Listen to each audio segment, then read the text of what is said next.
안녕하세요 여러분, 이현정입니다. 우리는 지금 식품기사를 공부하고 있습니다. 이번 시간에는 제2과목 식품화학 중에 식품의 일반 성분 및 저장, 가공 중 변화에 대해 정리를 해보겠습니다. 여기서 식품의 일반 성분이라고 하는 것은요, 수분, 그리고 탄수화물, 그리고 지방, 또 단백질까지 포함을 해서 우리는 식품의 일반 성분이라고 이야기를 하는 것이고요. 그래서 이번 시간에는 챕터 1에 대해서 다 한 번에 할 수가 없습니다. 그래서 수분, 탄수화물, 지방, 단백질을 구분을 해서 공부를 해야 할 예정이고요. 그래서 여러분들이 밑에 키워드를 보시면요, 상당히 많은 것이 적혀 있는데 이것이 전부 다 식품의 일반 성분에 관한 것입니다. 먼저 유리수부터 해서 탈습 곡선까지 있는 것이 수분에 관련된 내용이고요. 그리고 단당류부터 해서 마이야르 반응까지 있는 것이 탄수화물에 관련된 키워드고요. 그리고 자동산화까지 있는 것이 지방과 관련된 키워드고, 그 다음에는 단백질과 관련된 키워드라고 여러분들이 정리를 하시면 되고, 이번 시간에는 유리수, 결합수, 수분 활성도, 이력 현상, 그리고 등원 흡습, 탈습 곡선이 있는 수분에 관해서 한번 공부를 해 보도록 하겠습니다. 자, 수분 부분을 보시면요, 수분 물분자의 구조라고 하는 부분이 있는데 이 부분은 여러분들 한번 읽어보시면 되는데, 특징에 보면 뭐 비료가 표면 장력이 크고 4도씨에서 밀도가 최고이다 라고 되어 있죠. 여기서 말하는 물은 자유수를 얘기하는 물입니다. 그리고 분자식과 분자량 중에 이 분자량은 여러분들이 기억을 해 두시는 것이 좋습니다. 우리가 뒤에 가면 수분 활성도라고 하는 AW를 공부를 할 텐데 거기에서 물의 분자량을 가지고 계산하는 식들이 계속해서 나오거든요. 그래서 분자량은 기억을 해 두시는 것이 좋습니다. 그러면 자유수가 뭐냐 라고 하는 것을 보도록 하죠. 우리가 식품에 존재하는 물의 형태는 유리수와 그리고 결합수가 있습니다. 그래서 유리수라고 하는 것은 다르게 얘기하면 자유수라고도 하는데요. 식품 중에 유리 상태로 존재하는 물을 우리는 유리수라고 얘기를 합니다. 그래서 조직 성분과 결합하지 않고 자유롭게 움직이고, 그래서 증발하기 쉬운 물을 우리는 유리수라고 보고요. 이거 외에 식품의 성분들과 단단하게 결합되어 있어서 운동성이 없어서 이동할 수 없는 물을 우리는 결합수라고 이야기를 하게 됩니다. 그래서 이 두 가지의 차이점이 무엇이냐 라고 하는 표가 있는데요. 유리수는 용매로 작용을 하고요. 그리고 미생물의 번식에 이용이 되고요. 전해질을 녹이고 화학 반응에 관여하고, 그리고 쉽게 제거가 가능하고 쉽게 동결도 가능한 것이 유리수라고 보시면 되고요. 결합수라고 하는 것은 용매로도 작용 안하고 미생물도 이용하지 못하고 가열해도 제거가 잘 안되고 동결해도 제거가 잘 안되고 압착해도 제거가 잘 안되고 이런 것들이 결합수입니다. 그래서 여러분들이 그냥 물이라고 생각을 했을 때 떠오르는 일반적인 이미지가 이 유리수라고 보시면 되고요. 이것과 반대로 식품이랑 단단하게 결합이 되어 있어서 물이긴 물인데 뭔가 운동성도 없고 미생물도 이용하지 못하고 이런 것들이 결합수라고 보시면 됩니다. 여러분들이 시험에서 만나는 형태는 나와 있는 것처럼 결합수에 대한 설명으로 옳은 것, 뭐 결합수에 대한 설명이 아닌 것, 또는 뭐 유리수와 결합수에 대한 설명인데 다음 중 설명이 틀린 것, 옳은 것, 이런 식으로 문제가 나오니까요. 여러분들이 차이점에 대해서 한번 봐두시면 좋겠습니다.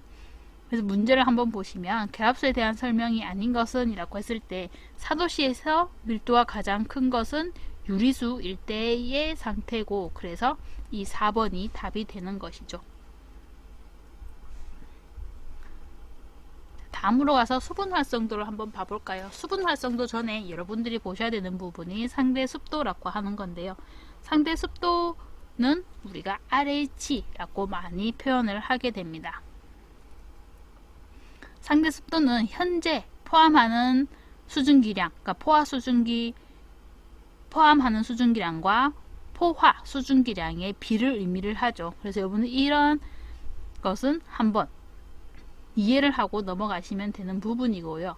그러면 우리는 식품에서는 일반적으로 이 RH라는 표현을 잘 안 쓰거든요. 우리는 수분 활성도 AW라고 하는 개념을 사용을 하게 됩니다. 그러면 식품에서 왜 수분 활성도를 사용하냐는 것이죠. 식품 중에 수분이라고 하는 것은 주위의 환경 조건에 따라서 항상 변하게 됩니다. 그러니까 주변에 습기가 많다면, 습도가 높다면 식품은 그 습에 영향을 받아서 좀 더 수분이 올라가게 되는 것이고요. 그리고 주변이 너무 건조하다면 오히려 식품에 있는 수분이 날아가게 되는 거죠. 그래서 식품의 저장성은 식품을 둘러싸고 있는 주변의 온도와 습도에 따라서 변화하게 되는 거죠. 그래서 식품의 함수량이라고 하는 것은 단순히 퍼센트로 표시하기에는 조금 애매한 부분이 있는 거죠. 그래서 대기 중에 상대 습도까지 고려한 수분 활성도로 표시를 하게 됩니다. 수분 활성도는 다르게 표시하면 AW라고 표시를 하게 되죠.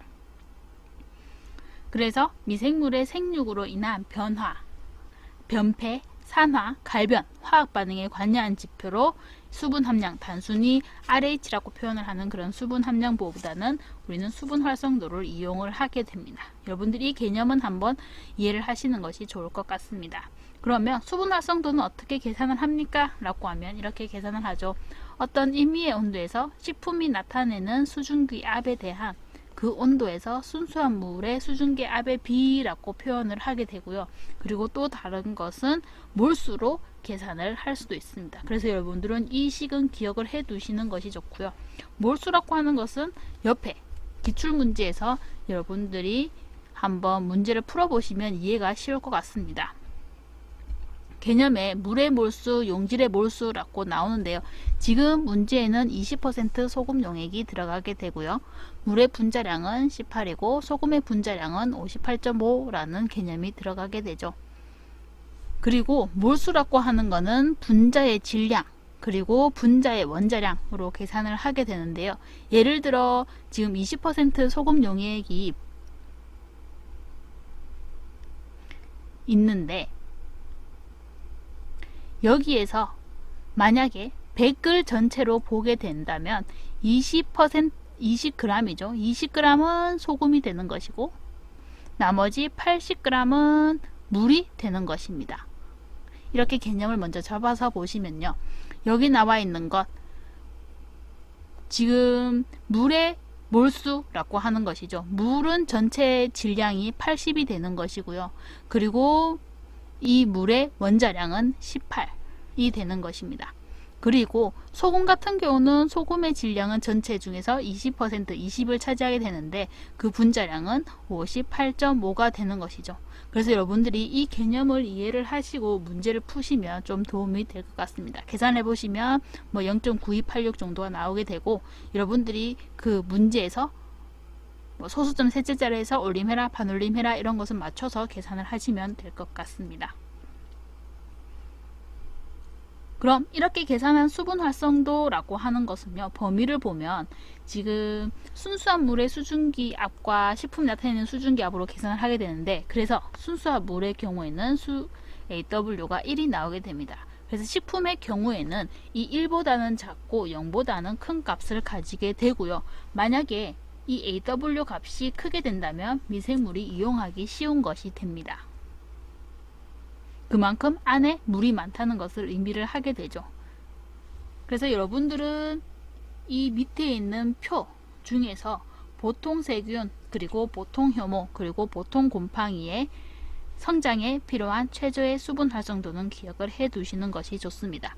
보통 세균은 0.91, 보통 효모는 0.88, 보통 곰팡이는 0.80을 나타내는데요. 수분 활성도를 큰 순서대로 정리하면 보통 세균, 보통 효모, 보통 곰팡이 순이 됩니다. 그리고 옆에 나와 있는 내건성 곰팡이와 내삼투압성 효모는 특히 더 낮게 되니까요. 여러분들이 한번 참고로 기억을 하시면 되는 부분이죠. 그래서 모든 곰팡이가 0.80이거나 아니면 모든 효모가 0.88인 것은 아니다 라는 개념을 잡으시면 좋겠습니다. 다음에 나오는 부분이 등온 흡습 곡선과 등온 탈습 곡선이라고 하는 것입니다. 등온 흡습 곡선과 등온 탈습 곡선이라고 하는 것은요, 식품 주위의 상대 습도와 그리고 그 식품이 함유하는 평형 수분 함량과의 관계를 나타낸 곡선인데, 흡습을 하게 되면 이 등온 흡습 곡선으로 따라가게 되고요. 그리고 탈습을 하게 되면 등온 탈습 곡선으로 따라가게 됩니다. 그리고 대부분 역 X자형으로 나타나게 되죠. 그럼 평형 수분 함량이 뭡니까? 라고 하면 식품 중에 수분 함량이라고 하는 것은 대기 중의 수분 함량, 그러니까 상대 습도와 평형에 결국 이르게 되죠. 그런데 이때의 수분 함량을 우리는 평형 수분 함량이라고 얘기를 합니다. 그래서 상대 습도랑 수분 함량, 식품 중에 평형 수분 함량과의 관계를 나타내는 것이고, 보시면 흡습 곡선 같은 경우는요, 화살표가 위로 향하게 됩니다. 그러니까 상대 습도가 높아지는 쪽으로 가게 되면서 점점 식품 중에 수분 함량이 높아지는 방향으로 가게 되고요. 그리고 탈습 곡선 같은 경우는 상대 습도가 낮아지면서 수분 함량도 같이 낮아지는 방향으로 가게 되죠. 그래서 화살표 방향이 이렇게 되어 있는 것이고요.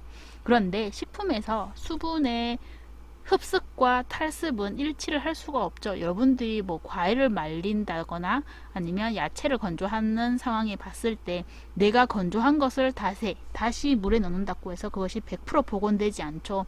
이렇게 일치하지 않는 현상들이 있는데, 이것을 우리는 비가역적 반응이라고 이야기를 합니다. 그리고 등온 흡습 탈습 곡선에서는 히스테리시스 이력 현상이라고 보는 거죠. 그래서 이 이력 현상이라고 하는 것이 화살표 이만큼의 갭으로 나타나는 것을 확인할 수 있습니다. 그리고 이 등온 흡습과 탈습 곡선을 이 상대 습도에 따라서 크게 나누게 되면 영역 1과 그리고 영역 2, 영역 3으로 세 가지로 나뉠 수가 있습니다. 여러분들이 이 세 가지의 차이를 한번 보시면 좋은데요. 영역 1의 경우에는 우리는 단분자층 영역이라고 이야기를 합니다. 결합수로 존재하는 상태라고 보시면 되죠.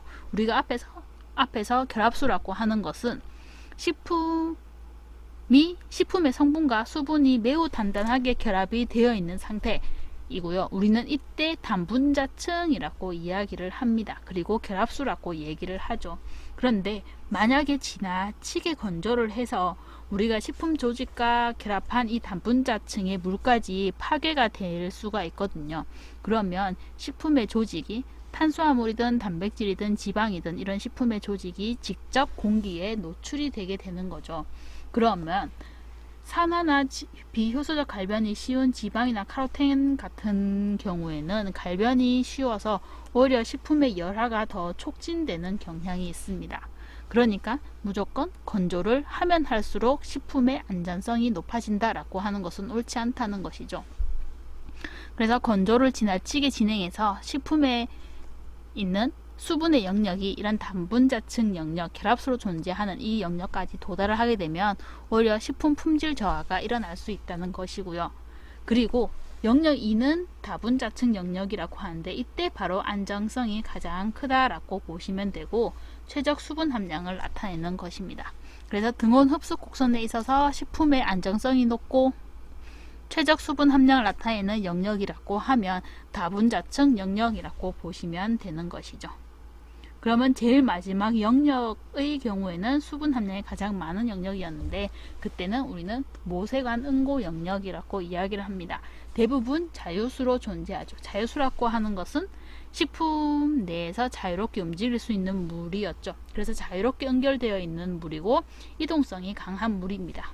그래서 품질 저하를 가져오는 화학 반응이나 효소 반응이나 미생물 증식 이런 것들이 전부 가능한 상태가 이 자유수의 성질이죠.